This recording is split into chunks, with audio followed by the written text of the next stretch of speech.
आघाडीवर। पुन्हा एकदा आकडेवारी आपण या ठिकाणी पाहूयात तर भाजपची मोठी मुसंडी, भाजप शिंदे इथे 80 जागांवर आघाडीवर, राष्ट्रवादी 1 आकडेवारी इथे 64 जागांवर आघाडीवर, काँग्रेस आणि वंचित 9 जागांवर आघाडीवर। मीरा भाईंदरमध्ये भाजपचे 4 उमेदवार विजयी झाले।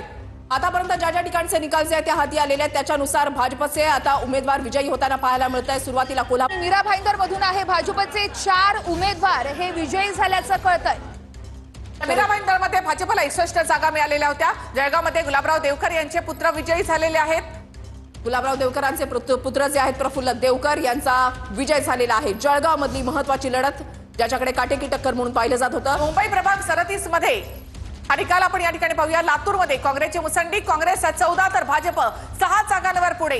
काँग्रेस आणि भाजपमध्ये लातूरमध्ये मुसंडी मारताना पाहायला मिळत आहे। एक मोठी बातमी आहे ती म्हणजे लातूर मधून काँग्रेसची मुसंडी, काँग्रेसचे 14 तर भाजप 6 जागी पुढे असल्याचं कळतंय। तर लातूरमध्ये काँग्रेस